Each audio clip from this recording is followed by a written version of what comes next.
What you have just saw is the sequence of the Lukdinpui Guan. Now, I use the word sequence because that is exactly what it is. Most of the family I train with in the Yinmen system, every one of them has slight variation in their Lukdinpui Guan. So the key here is not see which sequence is correct, because the sequence could be different and technique could be slightly different. So the key in order to understand the Lukdinpui Guan is the topic of this tape. In this series, I'm going to break the Lukdinpui Guan into few progressions based on understanding and progression of training. First, I will talk about the basic history of the pole, then Geibun Gong basic exercise, third, the fundamental movements of the pole, and as you already seen, the sequence. And then last is most important, is the concept. Basic exercise. This is fundamentals because the basic exercise primarily develop the proper attributes that take us in being able to develop the proper mechanics. We're going to break it down into empty hand, single hand exercise, and then double hand exercise. First exercise I want to demonstrate is empty hand. Traditionally we call it Kun Zong. Okay? Now up to now you have seen Sirin Tao Chang Biu, Biu Ji Mo and Zong. Okay, all of them consist of stances that fit into the 6-gate theories. Okay, but traditionally the pole is coming directly from the Shaolin. So we're going to be introducing what we call Seiping Haima, a big horse stance. Because in order to hold a longer weapon, heavier weapon, the stance is always the base.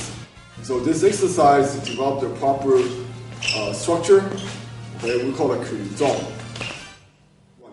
Again, Kun Zong developed the basic fitness, mechanics, and introduced the wide horse stances.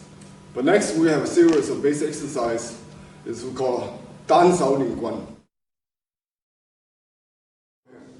Remember, this is step-by-step progression training of the 6.5 point pole. So for newcomers or beginners, primarily it's for strengthening exercise. So I do not suggest that you use a heavy pole for the single hand, because if you put too much stress with the release of energy, you might not be able to develop your structure. You might even actually strain your body. So this is a one-hand exercise. You notice, okay, it's approximately inside a fist width. Single hand Dan Guan. Notice the palm is up, palms down. You want to be able to maintain the tip at the same level. The wrists are locked. Elbow is not totally locked. Release the energy, maintain the same level. Next one, same thing, but we go to the side.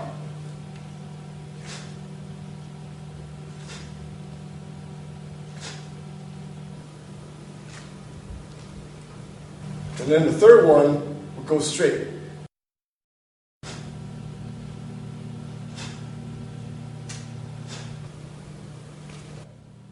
Yat, Yi, Sa. You can do 6 of each, 10 of each, or you can do it together like a set. So, down, side, front. The sequence is the method.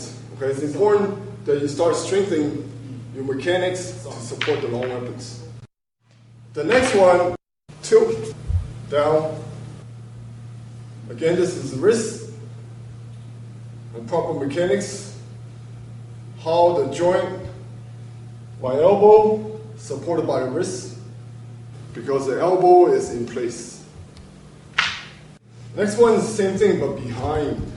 So we're going to do the back tilt. I'm going to use my left hand.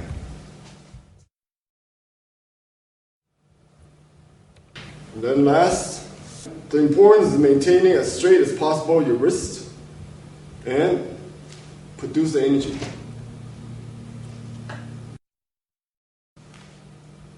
To teach you how to fucking be able to expel the energy, be able to produce the energy or project the energy. So those are 6 basic exercises for single hands. Double hand.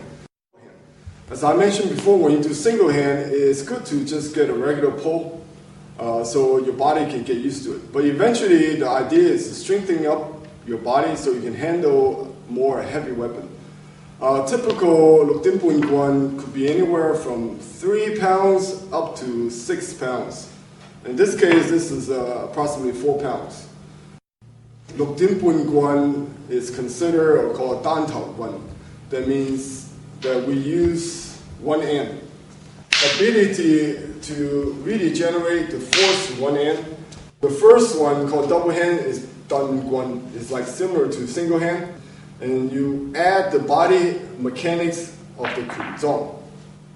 Now, if you just use the hand, that's same as one hand. But this one is two hand, you've got to be able to use and express the body.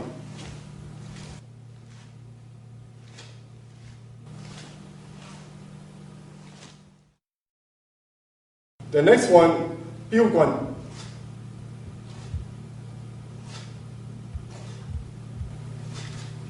You notice the motion is out, in, out, in. We complement each other by practicing empty hand and the weapons. The mechanics are consistent. So, for example, if your elbow goes out, there's no way you can do that. There's no way you can do that. So that's why our vertical punch never is like this. Most of our techniques are elbow in. Again, why? Because mechanics. This is much stronger. This is much stronger. This is weak. That's why when we use a technique, this is not a good tansao. Mechanics not good. This is a better punch. This is a weaker punch. Because we're talking about straight, not a hook punch. Proper measurements. Your hands is never more than one fist. You always have slightly more. So you don't grab all the way to the end. Okay? But inside a fist width. And then how far does this hand go? Everyone's different. You could have a short guy and tall guy. So you use your own limb to measure. Put it under your armpit. This is the basic grip. Lukdinpun Guan.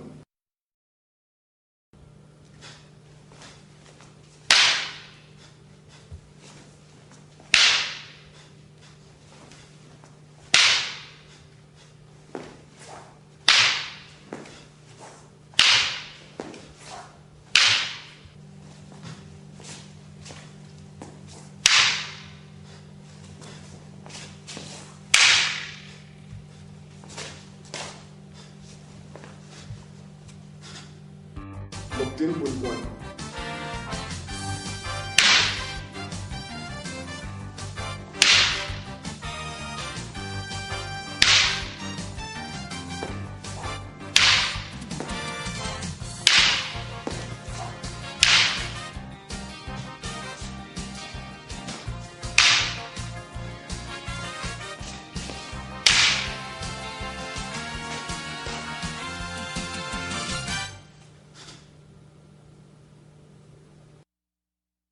Okay, now we're going to go back into understanding basic movements, such as the basic stances, footwork, and the individual techniques.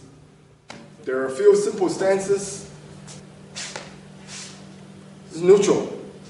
Okay, most of the time when we start out the pole form, of course, this will be the Ichikemen-ma from the previous forms, but you won't see this in the Lukdinpun Guan form.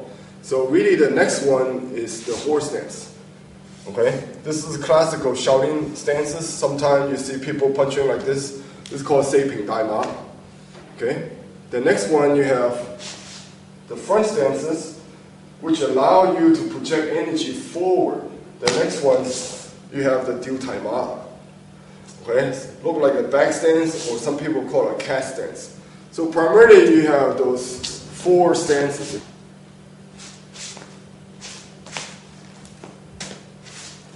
Number 1, neutral. Seiping Dai Ma, horse stance.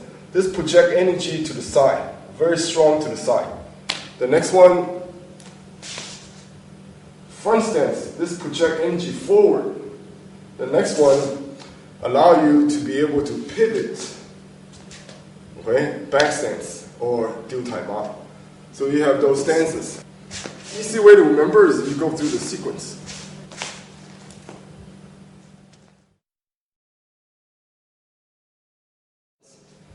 Now, if you look at the set, the mobility consists of footwork that primarily is not different from fencing because we're dealing with occupied space and maximizing the distance.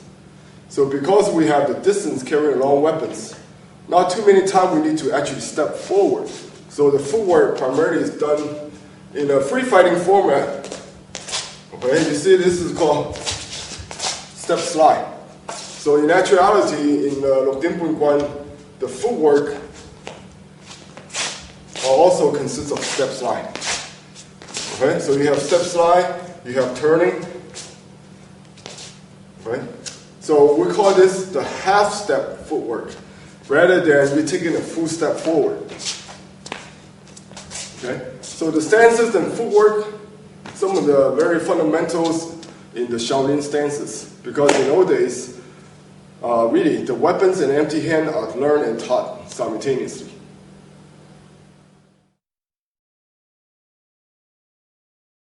In the basic hand form, we have Yichi Kamehameha. Where Lok Din Bun Guan is more natural, we call this neutral stance. Okay, the knees are not straight. Okay, the hip are still tilted forward. It's supported. The body is supporting. It's called neutral stance.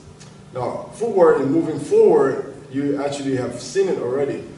Moving forward, moving backwards. This is advancing and retreating. Moving up or moving back. Okay, as well as angling, left and right. And last, we have what we call diu tai ma.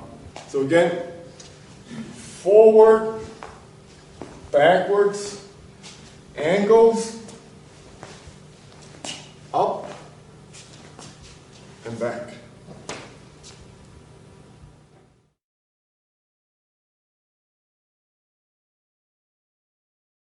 In the pole form, we have Sat Guan. It's a downward motion of the pole. We have Lan Guan. Okay, Lan Guan. And we have Biu Guan. Biu Guan. Then from here, with diu tai ma, Dang, Tiu, Tiu. We have Tan, Fuk, Bong, So Guan. So those are the main techniques.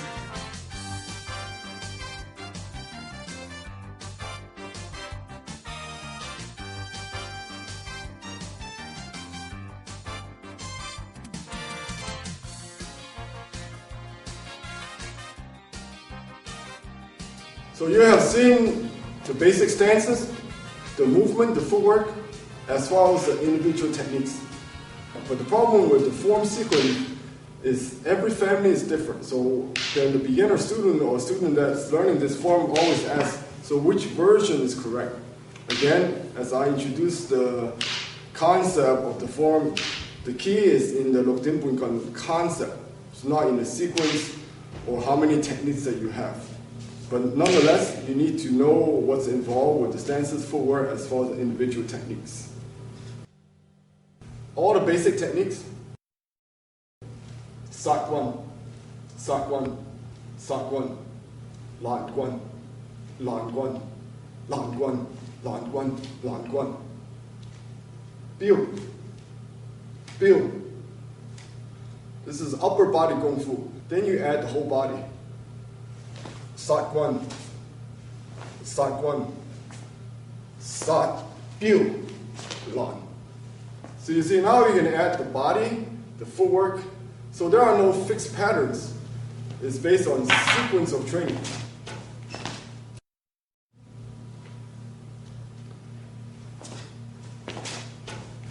So individually, Tan, Kam, or Fuk, Biu.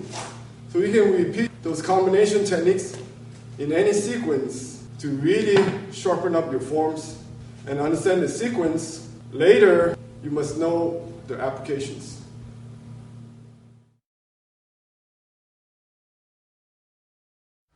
Next, I'm going to talk about the concept. A long time ago, there's a Wing Chun movie just came out. They talk about Lok Din Bun Guan. And this movie shows the master doing the pole. And when he hits the wall, it makes 6 holes, round holes. One of the technique, it hits the wall, makes half of the hole. So therefore the pole is called 6.5 point pole. But that is the movie version, what is Lok Din Bun Guan. So there are always some explanations. The name is the concept. It's not about techniques. Hopefully in this chart, we can see why we call Lok Din Bun Guan. Let's start with the techniques of Guan. Look at the build. The area of the weapons is basically right here. So we call that Din.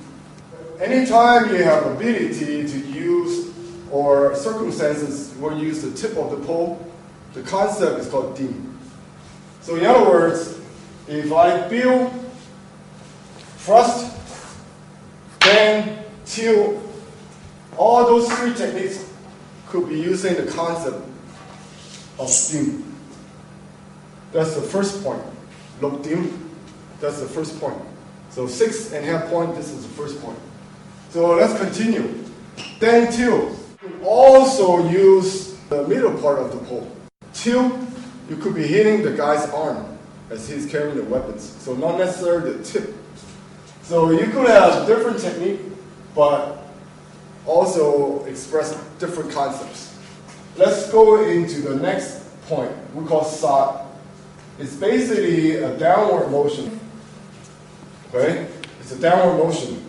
How you destroy your opponent's weapon as well as your opponent's applying a downward motion. That, again, is using the middle part of the pole. Okay, now next series, right, is the up tilt. When you see the forms, you have up, down, but this is the standard of dang tilt. Sometimes your up motion could be both hands up or both hands down. Okay, this expresses the concept of down and up, the points. So if you go to point number 4, is keep. That means the opponent's center line, or as the center line strike is coming in, you parry it. So we call it keep. The part of the weapon is the front half of the body. So you have tan, okay? You have bong, okay? So guan. All this is, if you use those techniques as a way to redirect, to open up, to redirect, then you're expressing the keep concept. People are confused with the technique's name. They think the 6.5 point is somewhere around here. It's not in the technique, it's in the concepts. For example, Foot Guan could be cover, which is part of the concept of Lan. Okay? Or it could be a running, which is Zhao. Okay? So if somebody hits my pole, I run. So look like you're doing the Foot Guan, but actually that's also the concept is when you apply it, what is the theory behind it is actually Zhao Guan. So you got your Hin Guan and Zhao Guan, running pole and circle pole. And then 6 is a point, a concept you use almost the full length of the pole. Okay, if somehow the opponent's got in, I can obstruct, brace myself using the second half of the pole. Or I can obstruct using the first half of the pole. So in other words, the point number 6 utilizes the whole length of the pole. So the concept expresses the applications. What is the intent? There could be much more techniques to express those concepts and intent. So that's why when we practice a form, you cannot say, well, if you have this technique, then it's the right form. If you don't have this technique, it's the wrong form. Each family has a different set of techniques. But the universally, what we call 6.5 is based on the concept. So total, actually, there's 7 concepts. The last one is half. The half point is called flow or called lao. Now, imagine you learn so many techniques, right? But you cannot connect them. You're not going to be able to apply your technique. Now, if you can connect them, but you cannot flow, that means you get stuck. For example, when you practice the form, the fixed pattern, you get stuck because it's fixed. So when you practice the form, it's fundamentals. Later on, you got to train it with live energy or live opponents. So therefore, in order to connect all the points, you must have the 7th point. That is a half point. Now, why do we call half a point? Imagine this 6th point is 50% of the game. And then the connection is the rest of the 50%. So therefore, it's called 6.5. Because without this last concept, lao or flow, you don't have a half point, or that means half of it is missing. So that's why we call it 6.5 concept. And concepts are expressed through the numbers of techniques, from build all the way to line. Okay, you notice flow is not a technique. It's the ability to connect all those techniques and be able to express it where it's not fixed. So in this chart, you can understand, okay, what is technique? And then really, what area are you using in one sort of pole? And then last, what is the name of 6.5? Okay? Wing Chun is a complete system. We start from an empty hand. Right from the beginning, there is a concept in the empty hand, which I explained in my sitting top series. One of the core concepts called center line. Okay? Now, if you imagine you carry a long weapon and you overshoot your defense, or you just thrust forward and doesn't have a center line reference, for long weapon combat, you're not going to be effective. As a matter of fact, it opens up your defense, okay? And there are no second chances when you carry a long weapon like that. That's why in Wing Chun we have the saying, guan mo liang hiang. There are no two sound. One move, most of the time, it determines the outcomes already. So besides the meaning of 6.5, most of the core concept is actually from weapons, center line. Okay, this is one example. And second, if you remember all the basic exercise we've done is to strengthen our mechanics, our structures. Again, through carrying a long weapon and heavy weapon, you find out what is a good structure, what is a weak structure. Okay, and then fully develop your body where not only you have a high stance within the 6 gate, now you have a traditional stances, which again points back to the roots of Shaolin. Okay, now I'm going to go through the Luk Din Bun Guan form step by step. This is called Sat Guan. Okay, Sat is downward expression of the pole. It's a concept. So that means you could be using the tip or the body or even this part based on the ranges. Okay, so it's a concept. Biu, Dang Till. Okay, so Biu, Dang Till, it could be as a technique. Okay, but it belongs to the concept of Dim, first concept. Now, if I go Dang and Till using the body, then it becomes the concept of Tai and Sa. So again, try to understand the difference between technique and concept. So we go through 3 sequences. Biu, Dang, Dang, Dang, Till. Then it's Hyun Guan, Zhao Guan, or Fuk Guan. Okay? Hyun and the moving is where you parry and move the pole to get the right angle. So this is a concept we call Zhao Guan. So those are the techniques. So you go through 3 sequences.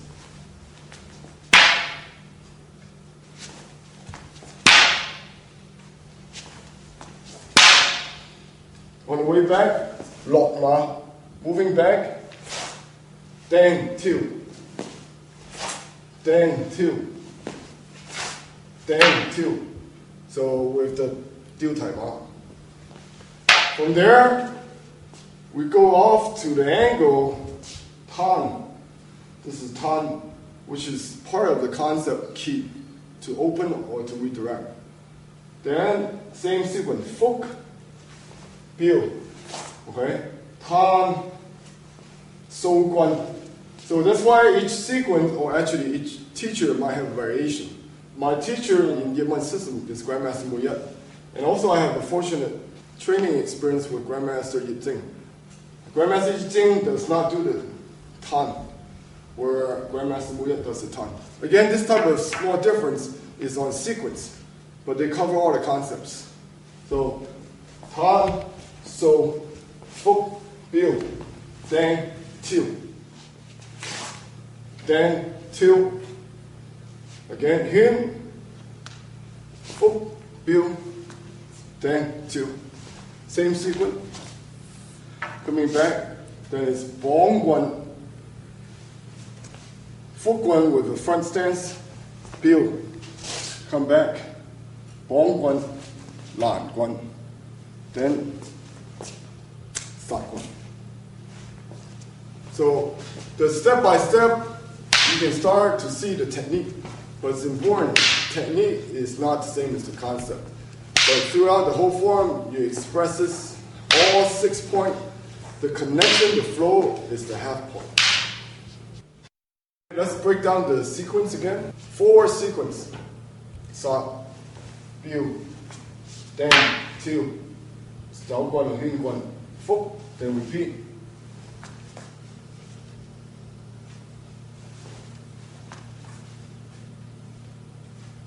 Now this is the first sequence going forward. Second sequence going back. Okay, hao ma or lok ma, then biu guan, then tiu. Lok ma biu guan, then tiu. Lok ma biu guan, then tiu. So 3 step up and 3 step back. So the third sequence, moving to my right, tan, so fuk, biu, then tiu. So you notice, off to the corner, but by the time I come back to dang tiu, I'm back to center line straight again. So the third sequence. Now, the fourth sequence moving to my left.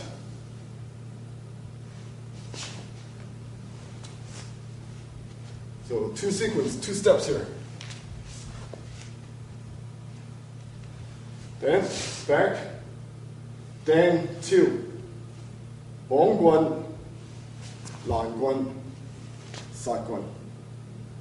So completely you have up sequence, down, moving back, right, left, finishing move.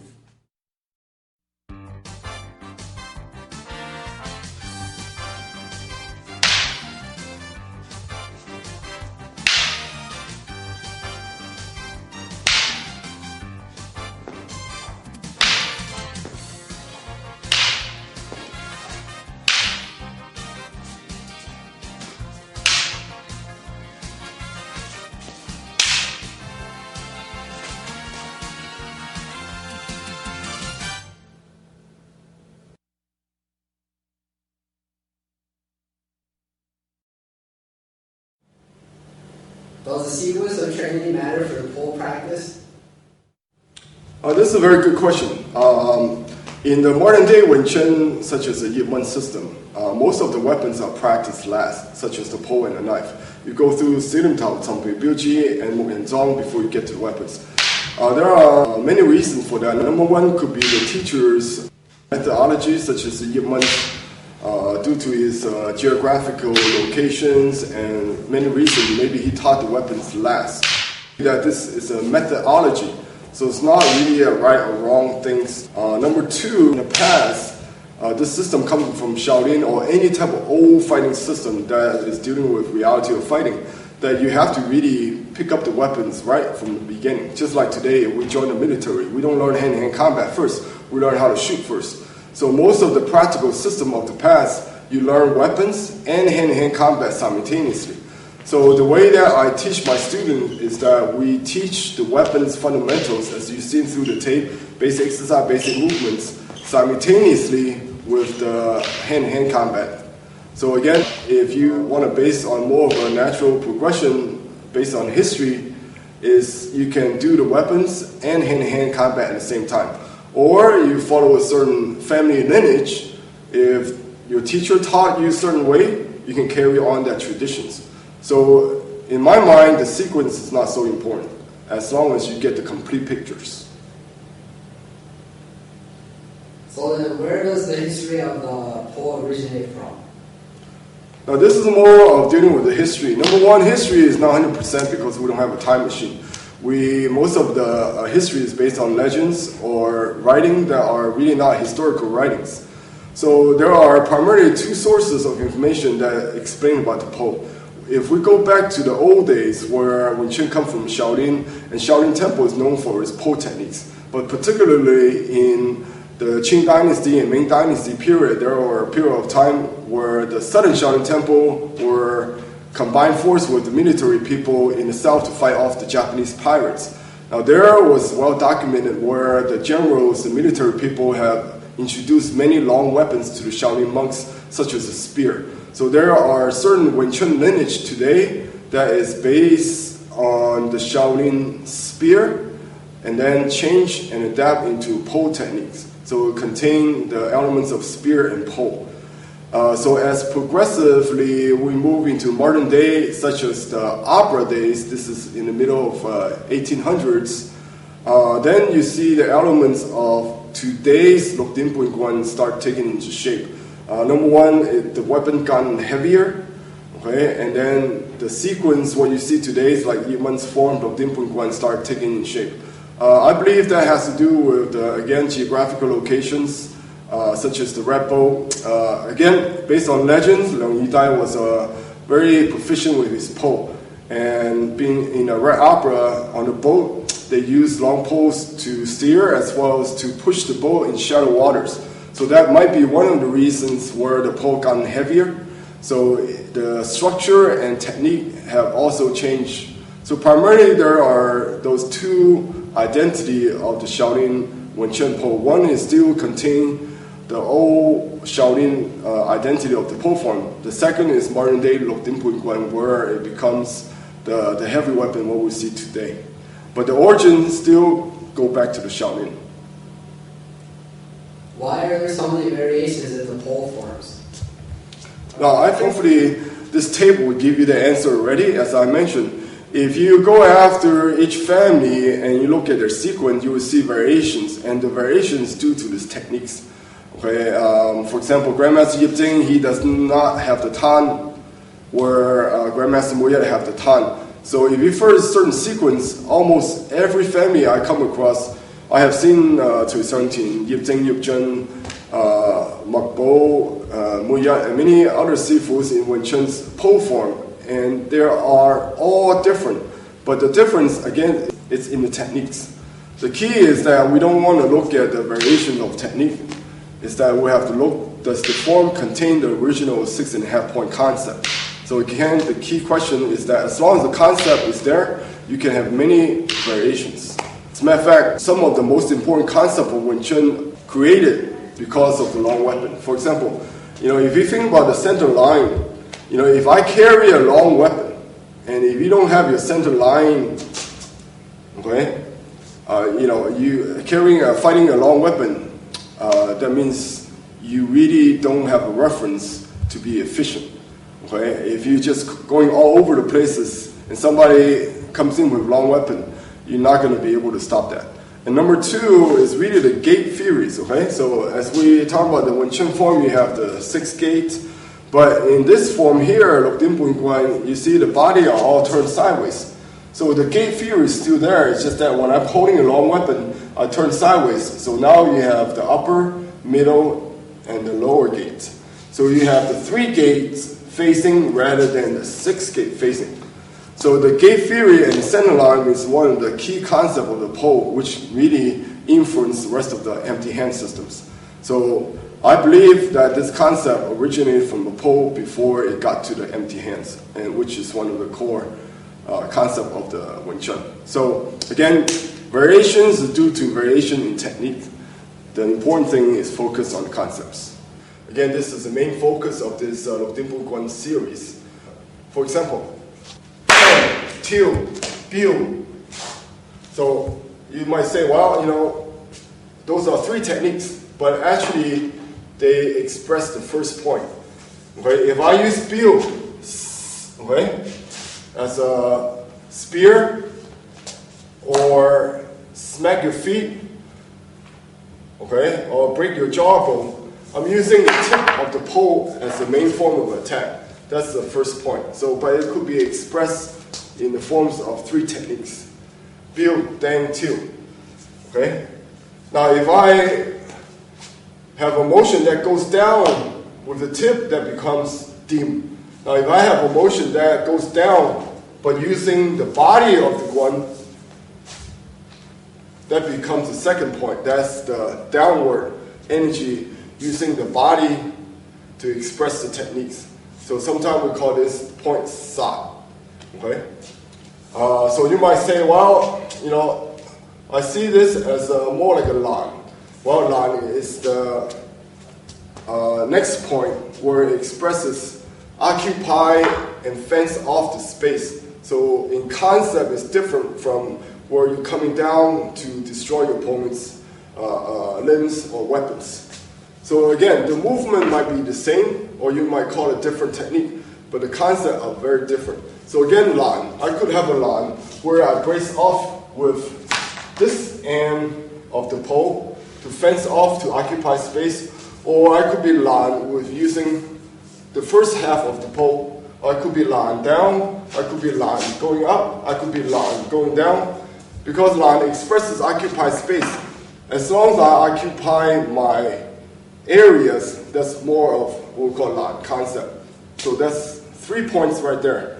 Okay, the next point is tight. So if you have a downward motion, you can attack, have an upward motion. So if I hit with the body of the pole going up, that's tight. So not necessarily that's where you're using the tip. So again, okay, the movement might look similar, but the concept is different. So here you have 4 right now. You have the point, the very ending of the pole. Then you have the body to destroy going down, destroy going up, and then to brace, fence off, to occupy space using the whole pole. So that's a 4 point. The 5th point, where you are talking about incoming energy, where you direct. Okay, you sweep, okay, redirect.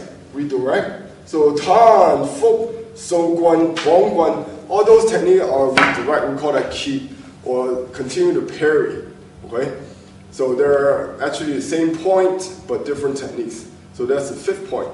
Then last you have the 6th point where you're dealing with a lot of motions where you're going back and forth. For example, if I go Fuk, this is actually running. Okay, somebody chopped my stick down, I run on top and hit his hands. So actually it looks like a Fuk technique, but actually that's called Zhao Guan. So it's called running pole, that's the 6th concept. So when you string all the 6 together, that connection, that is called a half point. Because if you put 6 of those concepts together, that's only half of the picture. The other half is the connection. So we call that 6.5. So again, I hope that this gave you guys a new insight into the Lục Tinh Bùn Quan.